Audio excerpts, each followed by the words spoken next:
अस्सलाम वालेकुम। आज हम पढ़ने जा रहे हैं मीडियन। बेसिकली मीडियन क्या है? Median is the centre value. ठीक है, जो वैल्यूज़ की जो बीच की वैल्यू होती है सारी वैल्यूज़ में, वो कहलाती है मीडियन। ठीक है, इसके कुछ आसान तरीके इसको करने के भी बता दूंगा। इसको करने का जो है वो फॉर्मूले के थ्रू जो तरीका है वो भी मैं आपके साथ शेयर करूँगा आज। ठीक है जी, तो इजी क्वेश्चन पिक करते हैं। बहुत कॉम्प्लिकेटेड जो है वो क्वेश्चन पिक नहीं करेंगे। आपके पेपर में जो है वो इतने कॉम्प्लिकेटेड क्वेश्चंस जो हैं वो आते नहीं हैं। फॉर एग्जांपल हमारे पास जो है वो ग्रुप का अनग्रुप के 2 फार्मूले और ग्रुप का एक अदद जो है वो फार्मूला है। ठीक है जी। अच्छा, ग्रुप के फार्मूले में अनग्रुप के फार्मूले के 2 हिस्से हैं, एक इवन है और एक ऑड है। इवन से मुराद क्या है पहले तो समझेंगे। 1 2 4 6 ले लें, ठीक है, और एक वैल्यू और ले लें 7। अब मुझे बताएं ये इन वैल्यूज़ में इवन कौन सी है ऑड कौन सी है? ऐसा कुछ भी नहीं करना है, सिर्फ क्या करनी है, वैल्यू काउंट करनी है। 1 2 3 4 और ये 5। टोटल वैल्यू इसमें कितनी है? 5। 5 जो है वो क्या है? इवन नंबर नहीं, ऑड नंबर होता है 5। 5 जो है वो ऑड नंबर है। ठीक है, ऑड वाला फॉर्मूला लगेगा।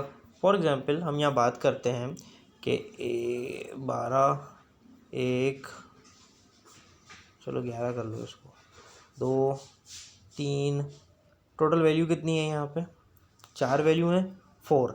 यानी n जब आपका इवन होगा, नंबर ऑफ वैल्यूज़ आपकी जब इवन होंगी तो आप क्या रखेंगे? इवन वाला फॉर्मूला। जब n आपका ऑड होगा तो आप कौन सा फॉर्मूला लगाएंगे? ऑड वाला। क्लियर है यहाँ तक? Okay, we have here. सबसे पहले क्वेश्चन पे चलते हैं। अच्छा, ग्रुप वाला जब ग्रुप की बारी आएगी तो आसानी से एक्सप्लेन हो जाएगा वो, तब उसकी बात वहाँ करेंगे। जब तक इसकी बात करते हैं, सबसे पहले आपको एक अदद सवाल गिवन है। इस सवाल में जो है मुख्तलिफ वैल्यूज़ है। सबसे पहली चीज़ जो हमें पता करनी है वो ये देखनी है कि ये ऑड वैल्यूज़ हैं या इवन।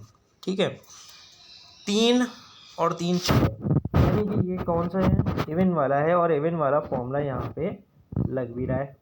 ठीक है, चलें पूरा सॉल्व करते हैं इसको। फिर उसके बाद इन द लास्ट में आपको एक छोटी सी ट्रिक बता दूंगा। करना कुछ भी नहीं होगा, आपके सामने जो है वो बआसानी आंसर आ जाएगा। n जो है वो 6 है, फॉर्मूला आपके सामने है। असेंडिंग ऑर्डर में अरेंज करना है। असेंडिंग ऑर्डर का मतलब है बड़े से छोटा। अरे उल्टा बोल दिया मैंने, छोटे से बड़ा।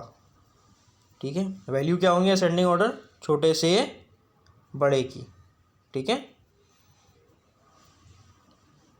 याद रखेंगे, छोटे से बड़े की तरफ वैल्यूज़ लेके आपने जाना है और उसको सीक्वेंस में क्या कर देना है? अरेंज कर देना है। सबसे स्मॉलेस्ट इसमें है 90 190, फिर 193, 193 के बाद 211, फिर 215 नहीं 205 रह गया। तो बेसिक ये जो है उसका क्या है? अरेंजमेंट है, जिस सीक्वेंस से आपको इसको रखना है असेंडिंग ऑर्डर के थ्रू, यानी छोटे से बड़े की सीक्वेंस में। n आपके पास 6 है। अब हमने यहाँ पर जो है वो वैल्यू पुट करनी है। n की जगह पर n की वैल्यू डालेंगे और फार्मूला तो आपको याद है, +2 कर लेंगे, 8 हो गया। 6 में से 2 जो है वो डिवाइड करेंगे आप जब, तो आपके पास बच जाएगा एक अदद 3। यहाँ 4 में से डिवाइड करेंगे तो एक बच जाएगा 4। अब फोर्थ लिखा है TH। टिथ वैल्यू क्या होती है कि आपने पिक ही क्या करनी है? Third value. असेंडिंग ऑर्डर में जब आप इसे क्रिएट कर लें तो यहाँ से थर्ड और फोर्थ दोनों वैल्यू उठा के आपने रख दी, दोनों को ऐड किया, आंसर आया, डिवाइड बाय 2 किया तो आंसर आपका आया 208। ये आपका क्या हो जाएगा? आंसर। अब बात करते हैं, ये तो वो तरीका हो गया जो आपको पेपर के सूरत में करना है। MCQs में आ जाए, इतना बड़ा कौन सॉल्व करेगा, ना वक्त है। हम क्या करते हैं, 2 वैल्यू इधर से काटते हैं, 2 वैल्यू इधर से काटते हैं, वही बीच वाली 2 मिल गई, दोनों को ऐड कर लें, ऐड करके डिवाइड बाय 2 कर लें। आपके पास क्या होगा? आंसर वही आएगा जो अभी नीचे आपने इतनी मेहनत करके आया है, 205 और 103। हमने क्या बोला कि मीडियन वैल्यू क्या होती है? Central value. तो इन दोनों के बीच में जो वैल्यू है वो मीडियन ही तो हुई। क्लियर है? ओके, आगे चलते हैं। एक इसी का सवाल जो है वो और है। सवाल, फिर असेंडिंग ऑर्डर में क्रिएट किया हमने इसको, छोटे से बड़े के सीक्वेंस में जैसे ही हमने इसको करेक्ट किया। फिर हमने चेक किया कि इसमें या तो इवन का फॉर्मूला लगेगा या तो ऑड का, तो हमें पता चला कि इवन नंबर्स हैं तो इवन का फॉर्मूला लगाएंगे। टोटल नंबर ऑफ वैल्यू आपकी 10 है, आपने 10 पुट कर दी, 12 हुआ यहाँ +2 करके, और यहाँ पे जब हमने इसे 2 से डिवाइड किया तो 5 और 6। फिर वही तरीका देखेंगे, 2 यहाँ के काटे, 2 यहाँ के काटे, 2 यहाँ के, 2 यहाँ के, बीच के 2 बच गए, बीच के 2 ही हमने क्या किए, लिख लिए। क्लियर है बात? अच्छा जी, अब हमारे पास जो है आपने 5th वैल्यू और 6th वैल्यू दोनों रखी, दोनों को ऐड किया, ऐड करने के बाद डिवाइडेड बाय 2 किया, तो आपके पास आंसर जो आया वो आपका फाइनल आंसर हो जाएगा। ये 2 अदद क्वेश्चन हैं, इनके आंसर जो है वो यहाँ मेंशन है। वीडियो पॉज करके इनको सॉल्व कर लें, फिर आगे जो है वो आप पढ़ें, ताकि एक एक टॉपिक, एक एक चैप्टर जो है वो एक एक वीडियो में आप कवर अप कर लें। बहुत बड़ी वीडियो नहीं बना रहा हूँ, मुख्तसर बना रहा हूँ, इतनी कि आप पेपर बआसानी क्लियर कर लें। तरीका करना, काम करना आपको आ जाए। एक और क्वेश्चन लिखा है हमने यहाँ। अब हमारे पास 2 वैल्यू यहाँ काटी, 2 वैल्यू यहाँ काटी। अरे हाँ, असेंडिंग ऑर्डर भी तो करना है पहले। असेंडिंग ऑर्डर करके हमने क्या किया, 2 वैल्यू यहाँ काटी, 2 वैल्यू यहाँ काटी। ठीक है, अब अच्छा ये तो ऑड वाला है, ठीक है, ऑड वाला फॉर्मूला है। अब बीच वाली जो वैल्यू है ना वही आपका आंसर है। आप भले इसको पूरा सॉल्व कर लें। हमने क्या फॉर्मूला लिखा है, n+1। n आपका पास 5 है, +1 आपके पास क्या हो गया 6। 6 डिवाइडेड बाई 2 गया थर्ड वैल्यू, यही ये 2 वैल्यू काटी थी, ये 2 वैल्यू काटी थी, बीच वाली वैल्यू ली थी हमने, वही आपके पास क्या हो जाएगा, आंसर आ जाएगा। एक सवाल और ऑड वाला देख लेते हैं। अच्छा जी, सवाल असेंडिंग ऑर्डर में किया, असेंडिंग ऑर्डर के बाद 2 यहाँ के, 2 यहाँ के, चले 3 काट देंगे, एक बीच का रह जाता है। ठीक है जी, ये 4 हमारा क्या होगा, इसमें कोई गड़बड़ लग रही है, 4th इसका आंसर है। इन केस शायद टाइपिंग में कोई एरर आ गया होगा तो इशू हो गया होगा, शायद कोई मसला नहीं है। बेसिक होता यूँ है कि मेरे पास तो बहुत ज़्यादा टाइम नहीं है, तो इसलिए टाइपिंग जो है वो अलग से हो रही होती है। बहरहाल हमारे पास n क्या है, यहाँ 7 है, 7 + 1 करेंगे 8 हुआ, 8 डिवाइडेड बाय जब 2 करेंगे तो हमारे पास आंसर जो है वो क्या आएगा, 4th वैल्यू। 4th वैल्यू हम जब पिक करने जाएंगे तो 1 2 3 4th वैल्यू भी इत्तेफाकिया 4 है, तो गलती से इसको जो है वो मैंने शायद 6 लिख के भेज दिया हो, तो टाइपिंग में थोड़ा सा एरर आ गया है। यहाँ पे आप क्या लिखेंगे, 4 इज़ द करेक्ट आंसर, ठीक है, नॉट 6। अच्छा जी, 2 इजी क्वेश्चंस आंसर मौजूद हैं इसमें, तो इसको ज़रा सॉल्व करें, वीडियो पॉज करके सॉल्व करें। नेक्स्ट टॉपिक आपको कौन सा चाहिए वो मुझे बता भी दें, और कोई सवाल हो तो मुझसे बिल्कुल शेयर करें। अब हम चाह रहे हैं ग्रुप के क्वेश्चन पे, ठीक है जी। अब ग्रुप के क्वेश्चन को हम सॉल्व करेंगे। सबसे पहले ज़रा फार्मूला जो है ना वो देखेंगे। फार्मूले में रिक्वायर्ड चीज़ें हैं लोअर क्लास बाउंड्री, सवाल में तो क्लास बाउंड्री नहीं देते, सवाल में तो आपको इंटरवल और फ्रीक्वेंसी देता है। ठीक है, सवाल में जब आपको इंटरवल और फ्रीक्वेंसी दे रहा है, यानी कि ये 2 बॉक्सेस दे रहा है, एक बॉक्स ये और एक बॉक्स ये, आपने क्या करना है, निकालना है। तो जब आपने ये ढूंढना है तो आप इसको ढूंढेंगे। ठीक है जी, ओके। क्लास बाउंड्री निकालने का तरीका जो है मैंने खैर आपको पहले भी बताया है, दोबारा बता रहा हूँ। क्या करें, 4 और 5 ले लें, ठीक है। 4 और 5 के दरमियान जो डिफरेंस है, 7 और 8 के दरमियान, 10 और 11 के दरमियान, 13 और 14 के दरमियान जो डिफरेंस है, यानी कि 1 डिवाइडेड बाय कर दें 2 से, आंसर क्या आएगा, 0.5। ठीक है, ये जो 0.5 आपके पास आंसर आया है, इस 0.5 के साथ क्या करें, यहाँ पे प्लस करवा दें 0.5 को, और यहाँ पे क्या कर दें, माइनस करवा दें आप 0.5। क्या आ जाएगी आपके पास, क्लास बाउंड्री जो है वो बआसानी आती जाएगी। ठीक है जी, ये देखिए 2 में से 0.5 लेस हुआ तो आपके पास क्या आ गया, 1.5 यहाँ आ गया। ठीक है, यहाँ आपके पास 1.5 आ गया, ऐड किया 4.5 आ गया, इसमें ऐड किया 7.5, इसमें ऐड किया 13.5। अब क्या करें आप, इसका 17 लिख दें, इसका 10 लिख दें, इसका 13 लिख दें, या 14 में से 0.5 लेस कर लें तो भी 13.5 ही आएगा। अच्छा जी, फिर आपके पास जो है क्या है कि लोअर क्लास बाउंड्री। अच्छा, सबसे पहले तो पता चले मीडियन क्लास कैसे निकलेगी। मीडियन क्लास निकालने का तरीका होता है सम ऑफ फ्रीक्वेंसी डिवाइडेड बाय 2।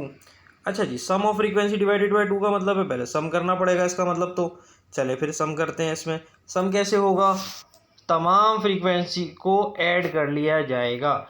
जब ऐड करेंगे तो आपके पास क्या बनता है, 28। 28 को जब डिवाइड बाय 2 करेंगे तो अब आपको बनाना पड़ेगा इसका आंसर निकालने के लिए सी एफ कहलाती है कम्यूलेटिव फ्रीक्वेंसी। कम्यूलेटिव फ्रीक्वेंसी किस तरह से निकलती है, पहला नंबर जो है एज इट इज़ लिख देंगे जैसे लिखा है दोनों साइड पे।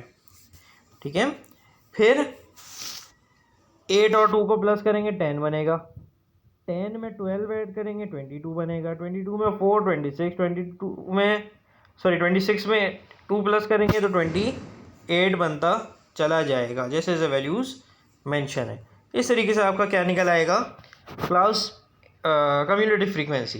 28 को डिवाइडेड बाय जब 2 करेंगे तो आपके पास आंसर आएगा 14 का। ठीक है जी, 14 जो आंसर आया है आपके पास, आप उसे यूटिलाइज करेंगे। अब देखेंगे कि कम्यूलेटिव फ्रीक्वेंसी में 14 कब आता है, कम्यूलेटिव फ्रीक्वेंसी में 2 के बाद आता है, तो हम 2 को पिक नहीं करेंगे। 10 से पहले आता है बाद में आता है, यकीनन बाद में आता है, उसे भी पिक नहीं करेंगे। 12 में आता है, 12 से पहले आ जाता है, तो इसका मतलब ये क्या बनी, हमारी मीडियन क्लास बनी। ठीक है, अब सारी वैल्यूज़ हम इसी मीडियन की उठाएंगे। जैसे कि हमने सबसे पहले यहाँ पे, भाई ये सारे जितने हैं ना, ये सब लोअर क्लास है, लेकिन हम कौन सी उठाएंगे, हम ये उठाएंगे 7.5 वाली की लोअर क्लास। यहाँ हमने इसको पिक कर लिया।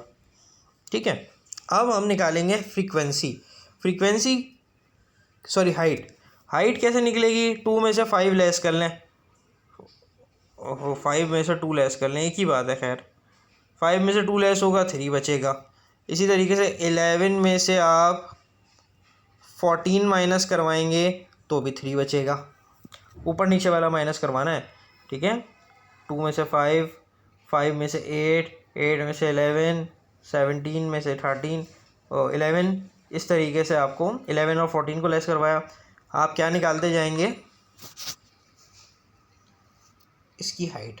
लेकिन एक भी निकाल लेंगे तो बाकी सबकी एक जैसी ही आनी है, तो ज़्यादा मेहनत करने की ज़रूरत नहीं है। तो हाइट हो गई। फ्रीक्वेंसी कौन सी पिक करेंगे, फ्रीक्वेंसी हम पिक करेंगे वही वाली जो हमें सवाल में हमने क्लास मीडियन क्लास निकाल के डिसाइड की है। 12 आ गया यहाँ पे हमारे पास। हमने बात की 28 डिवाइडेड बाय 2। अच्छा, यहाँ डायरेक्ट करके रख दिया है 28 डिवाइडेड बाय 2। कम्यूलेटिव फ्रीक्वेंसी पे चलते हैं। कम्यूलेटिव फ्रीक्वेंसी हमने जो चूज़ करी थी वो थी 22, लेकिन सवाल में तो 10 लिखी हुई है। हमने हमेशा इस बात का ख्याल रखना है, जो कम्यूलेटिव फ्रीक्वेंसी सिलेक्ट हो उससे ऊपर वाले जो है वो आप यूज़ करेंगे, नीचे वाला यूज़ नहीं करेंगे।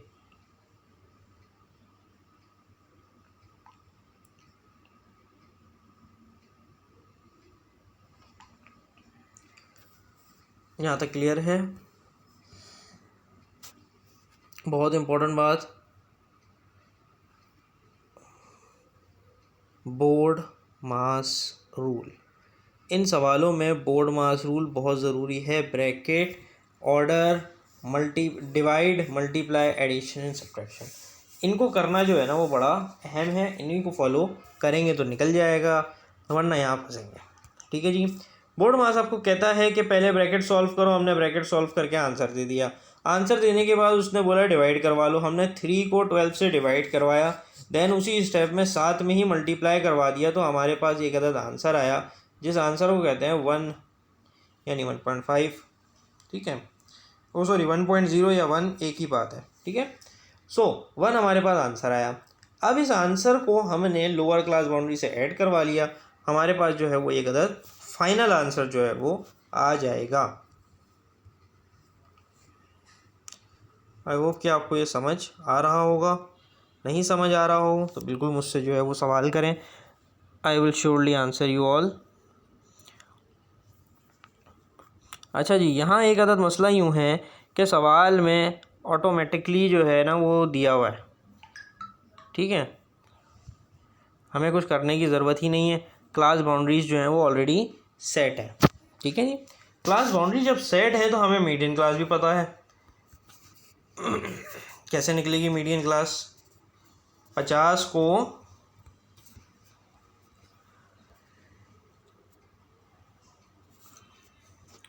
ठीक है 50 को डिवाइडेड बाय 2 करेंगे, आपके पास जो है वो मीडियन क्लास आएगी। मीडियन क्लास, अच्छा 25 आया है हमारा आंसर, राइट। 50 को आधा करेंगे तो 25 आएगा, हमारा आंसर 25 आया। 4 के पहले आता है बाद में तो बाद में, 15 से पहले बाद में 34 से पहले। जहाँ ये पहले आ जाए ना तो इस बात का ख्याल रख लें कि पहले वाली फ्रीक्वेंसी बड़ी कीमती हो गई है अभी, क्योंकि अभी के मालिक के जाने के बाद वही तो आके बैठेगा। बात समझ रहे हैं? वो बड़ा क्या है, इम्पोर्टेंट बंदा है। अच्छा, अब हमारे पास वही फॉर्मूला है, हमें क्लास मिल गई है, हमारी लोअर क्लास बाउंड्री जो है वो 45 है, एज हमने डिसाइड जो किया, ठीक है जी। 45 लोअर क्लास बाउंड्री हो गई। ऊपर और नीचे वाले के दरमियान जो नंबर है इनमें फ़र्क है 10 नंबर का, ठीक है। 25 और 35 में 10, 35 और 45 में 10, सब में 10 नंबर का क्या है, फ़र्क है, ठीक है जी। अच्छा, फिर हमारे पास जो है वो फ्रीक्वेंसी आती है, फ्रीक्वेंसी हम वही उठाएंगे जो हमने मीडियन क्लास में बनाई है। तो ये आ गया 25, 50 डिवाइडेड बाय 2 किया तो आपका अब 25 आ गया, ठीक है। पहले हमने 19 पिक कर लिया यहाँ, ठीक है, जो अभी का है। फिर हम कहाँ चले गए, हम फ्रीक्वेंसी डिवाइडेड बाय 2 किया तो 25 आ गया। कम्युलेटिव फ्रीक्वेंसी पे चलते हैं। कम्युलेटिव फ्रीक्वेंसी हमने जो चूज़ करी है वो 34 है, डालेंगे कौन सी, 15 को, ठीक है।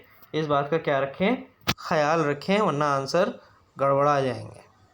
तो 25 में से 15 निकलेंगे तो 10 आपके पास रह गए। 10 10 से 100 हुआ, 100 डिवाइडेड बाय 19 हुआ तो आपके पास एक अदद वैल्यू आ गई। उस वैल्यू को आपने क्या किया, प्लस कर लिया किसमें, 45 में। तो जो लास्ट आंसर आपका आया वो आपका क्या है, फाइनल आंसर हो जाएगा। आई होप कि यहाँ तक आपको ये बातें क्लियर समझ में आ रही होंगी। नहीं आ रही तो मुझसे शेयर करें, बिला वजह अपना वक्त बर्बाद ना करें। अगर वीडियो समझ आ रही है तो बिल्कुल मुझे जो है उसको कमेंट में या मैसेज में बताएं, और इन केस कोई प्रॉब्लम है तो I will resolve it as soon as possible. अच्छा जी, बात करते हैं सवालों की। तो 2 अदद प्रैक्टिस क्वेश्चन मौजूद हैं। इन प्रैक्टिस क्वेश्चन की आप आसानी जो है वो प्रैक्टिस कर सकते हैं। नीचे आंसर्स मेंशन हैं। इफ़ ये आंसर आपके आ रहे हैं तो इसका मतलब आपने करेक्ट किया है, अदरवाइज़ जो है वो कुछ गड़बड़ है, ठीक है जी। यहाँ तक आई होप के ईज़िली जो है वो आपको समझ आ गया होगा। अस्सलाम वालेकुम।